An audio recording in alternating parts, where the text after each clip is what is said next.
Racontez-moi votre histoire. Sur Radio CHU. Racontez-moi votre histoire. L'émission où les enfants interviewent les plus grands. Racontez-moi votre histoire. Bonjour mes petits amis, vous êtes bien sur Radio CHU, dans votre émission Racontez-moi votre histoire. Cette émission est faite par les enfants, pour les enfants. Et ces enfants interrogent des invités que j'ai choisis. Et aujourd'hui, nous avons la chance d'avoir 3 invités. Et nous avons également 3 journalistes.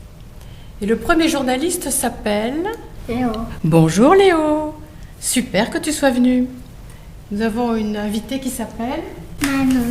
Une journaliste. Bonjour Manon, merci. Et un autre jeune homme qui s'appelle... Tichon. Bonjour Tichon, super de vous avoir tous les 3. Et nous avons également 3 invités. Une jeune femme qui s'appelle... Florence. Bonjour Florence, Bonjour. merci d'être là. Eric. Bonjour Eric, super. Et Geneviève. bonjour Geneviève, merci à tous les 3. Alors vous allez juste dire un mot ou deux, mais très rapidement, ce que vous faites, mais... et après les enfants poseront les questions pour en savoir davantage. Juste votre activité en 2 mots. Eh bien, on pratique encore le cirque, on a chacune des spécialités. Moi, ma spécialité, c'est du machinois, essentiellement, maintenant. Je fais de l'acrobatie sur un poteau. Moi, je suis plutôt danseuse et comédienne. Et moi, je fais du trapèze et du hula. Alors voilà, on a 3 activités différentes au même endroit en plus. Alors qui veut poser la première question? Eric, tu as commencé quand le cirque? J'ai commencé le cirque à 33, 34 ans, à la croisée des chemins. J'ai arrêté de travailler, voilà, j'ai changé d'orientation, voilà. Donc, c'est jamais trop tard, voilà, pour se servir de son c'est corps, sûr, pour s'amuser ça. avec.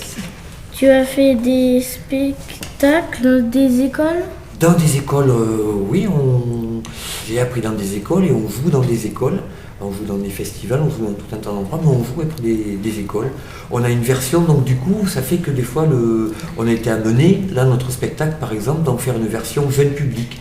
Je m'adapter aux écoles, parce qu'il y a des choses qu'on veut qui soient abordables un petit peu à tout le monde. Et voilà, des fois, c'est pour s'en distinguer les spectacles entre jeune public ou familial, ou spectacle adulte. Qu'est-ce que vous faites dans le spectacle?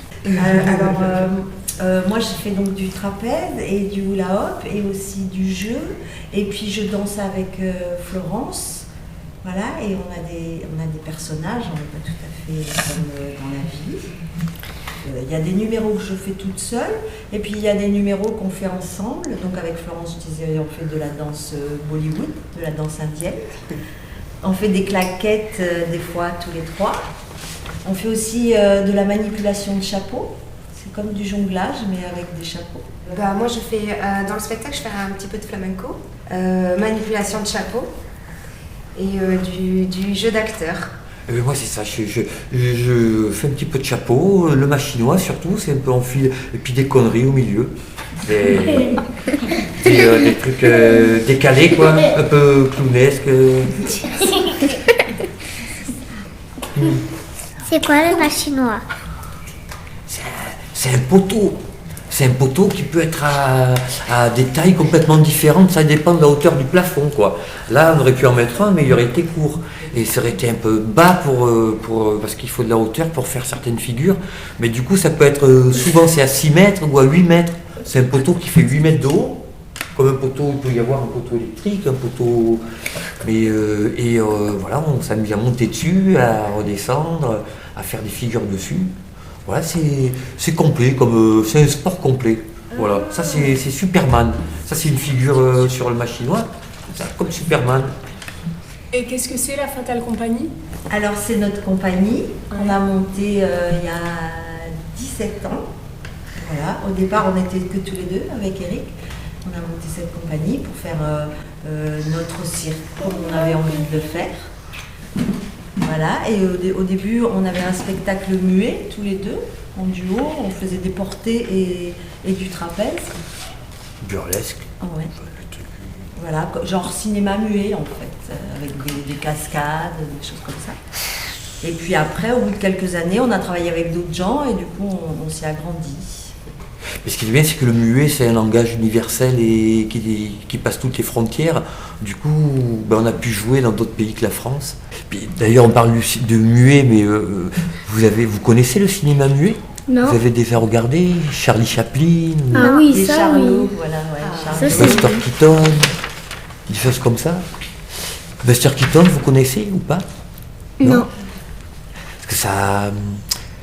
Ils étaient très forts à cette époque, parce que quand il n'y avait pas la parole, pour se faire comprendre, pour faire comprendre de tout le monde, faire comprendre une action, une émotion, comprendre ce qu'on ressent sans parler, ils mettaient dans le corps, quoi. C'est dans le corps que tous... Nous, on n'est pas mimes, hein, mais en tout cas, ils mettaient tout ça dans le corps, et c'est excellent, c'est rigolo. J'encourage à aller voir le spectacle de tout ce qui est muet, enfin, les Keaton et les Chaplin, c'est super. Et en plus, Buster Keaton, il fait plein de cascades dans ses films. Il y a un film qui est très connu qui s'appelle Le mécano de la Générale. La Générale, c'était un gros train, un des premiers trains. Voilà, lui, il était mécano dans l'histoire. Et il fait plein de cascades comme ça où il est accroché au train derrière, on dirait qu'il vole, tu vois, derrière. Et toutes ces cascades-là, il les faisait lui-même. Il n'y avait pas de cascadeur pour faire à sa place, comme maintenant. Maintenant, on fait virtuel, alors n'importe qui peut faire n'importe quoi. Mais à l'époque, il faisait vraiment avec son corps. Donc nous, on est très admiratifs de Buster Keaton. Comment s'appellent vos spectacles? En tout cas, nos spectacles, en fait, vu qu'on tourne essentiellement, enfin plus que celui-là, où après on a une forme un peu cabaret, mais ça s'appelle la messagerie Tarabuste. Et ça s'appelle la messagerie parce que depuis plusieurs années, quand on a monté on a monté ces spectacles avec d'autres collègues au départ, mais on avait l'idée, on pense que les gens doivent s'exprimer, et puis que... Donc c'est une introduction à notre spectacle, on demande aux spectateurs de nous écrire des petits messages. Voilà, comme ça tout le monde participe, on est tous à égalité. Les enfants participent aussi, peuvent nous écrire une blague, un poème, ce qu'ils pensent de l'école, c'est vraiment ouvert. On invite les gens à nous dire tout ce qu'ils ont sur le cœur, un coup de gueule, un cri du cœur. Tu vois, une citation. Par exemple, tout à l'heure, on parlait, parmi une citation, j'ai une pour vous, les enfants, parce qu'on disait Pablo Picasso, qui était un grand peintre, il disait dans chaque enfant, il y a un artiste. Le seul problème, c'est comment le rester en devenant adulte. Parce que soit après on se formate, tout ça, mais on a tous quelque chose de... Voilà, parce qu'on est curieux, on est farfelu, on n'est pas conditionné encore. Donc chacun dans son genre, il est un artiste dans quelque chose. Moi, je crois à ça. Je vous annonce la pause musique. On va écouter Sexy Lady.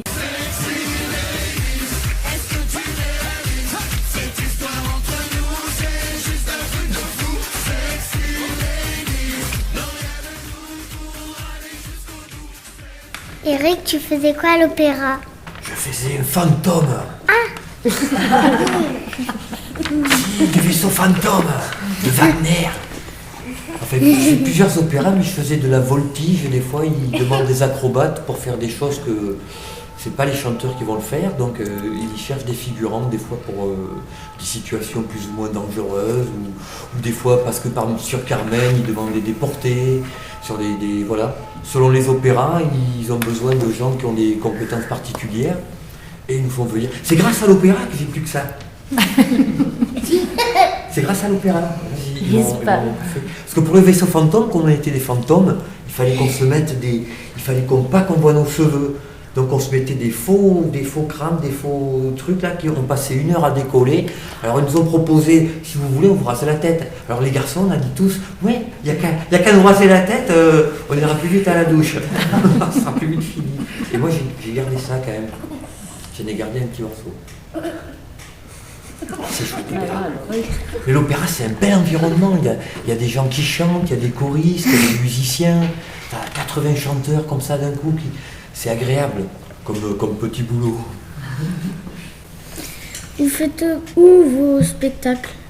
Un peu partout en fait. Souvent on joue, nous on aime bien jouer en extérieur, donc sur des places publiques ou dans des parcs. Ce qu'on préfère c'est les parcs. Dans des parcs à attractions? Non, plutôt des parcs avec des espaces verts en fait. Tu vois, une grande pelouse avec des arbres. Ah, là où il y a du toboggan, tout ça? Ouais, par exemple. Ah ben voilà. Ou bien des fois des canards aussi, des fois dans les parcs. Et voilà, donc on joue là parce qu'on aime bien que dans le fond, derrière nos caravanes, parce qu'on a des caravanes dans le spectacle. On a 2 caravanes en fond de scène. Et puis aussi, qu'est-ce qu'on a d'autre? Un machinois, un portique, une grande piste ronge et un rideau de fond de scène. Et on aime bien que derrière, il y ait les caravanes, il y ait des arbres. Voilà, on joue aussi des fois en salle. Dans des salles de spectacle? Ouais, dans des salles de spectacle. Du coup, on adapte en général la scénographie et on ne met pas les caravanes dans la salle de spectacle. On met des caravanes, mais de décors. De décor. Fausse caravane. Et du coup, nous, on aime bien les caravanes parce que comme ça, on est partout chez nous. Parce qu'on dort dans les caravanes aussi. Ouais, c'est vrai. Et on est à l'abri quand il pleut. Si jamais les gens qui organisent, ils n'ont pas prévu qu'il allait pleuvoir, des fois ils prévoient pour mettre à l'abri leur matériel, mais pas forcément toujours le tien. Donc c'est bien d'avoir une petite caravane et puis ça fait pas de frais d'hébergement pour les gens qui nous accueillent. Enfin voilà. Est-ce que vous restez dans la même ville ou vous bougez souvent? On bouge, oui. Hein, on bouge sur la France. On essaye, quand on bouge, quand on va sur une région, comme tu as entendu, l'énergie, on fait attention, tout ça, l'essence, le gasoil. Donc quand on fait des grands déplacements comme ça, qu'on fait 800 km, si on va dans l'Est pour jouer des fois une date, on essaye quand même d'en trouver d'autres ou de faire, parce que ça se fait ça. Des fois on fait des allers-retours, tu vas juste dans un endroit, tu fais 700 ou je sais pas combien de kilomètres pour jouer une fois, puis tu reviens. T'as fait passer plus de temps dans le camion qu'à jouer. Donc on essaye des fois de cibler une région, la Bretagne ou le Massif central, et puis de trouver plusieurs choses dans le même coin. Mais c'est une manière sympathique de découvrir la France. Qui fait des costumes? En tout cas, c'est pas moi. Voilà, moi, voilà, mon costume, voilà, il est comme ça. Je sais pas, il a fait trop petit en tout cas, c'est pas moi qui l'ai fait. En fait, on n'a pas trop fait faire de costumes, plutôt on achète dans les là où on peut, dans les friperies et tout ça, par exemple ça c'est une robe ancienne qui date, je pense, à peu près des années 60, dont je suis très fière. Et qu'elle commence à s'user un peu, mais moi j'aime bien ça en fait, trouver dans les magasins de fripes des choses qui me plaisent et qui nourrissent en fait le personnage aussi. Et bien voilà, notre émission est terminée malheureusement, mais pas tout à fait, je vous dirai à la fin.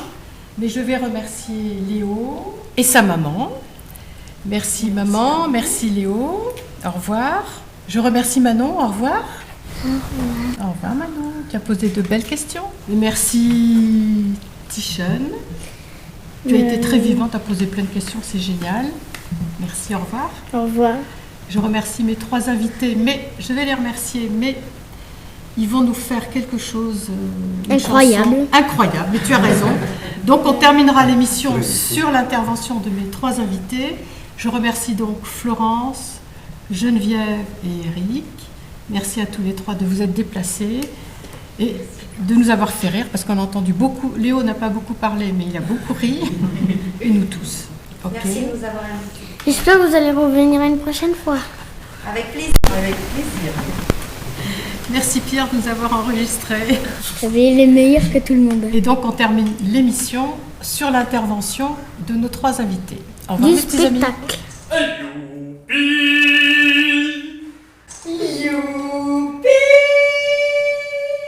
Youpi, me voilà de retour au pays de l'amour.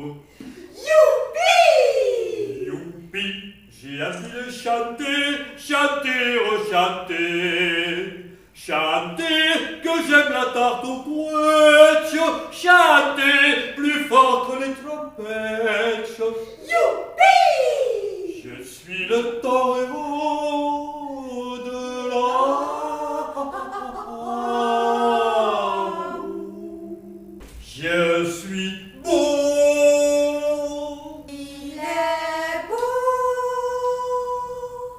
Et je suis costaud. Les costauds. Je suis chaud.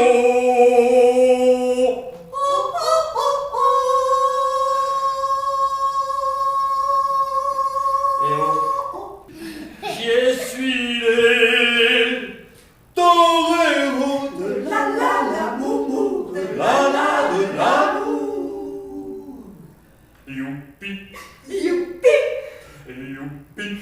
Voilà du clafoutis, la fête est réussie. Eh oui! Youpi, les femmes me sourient, je le sien me suis.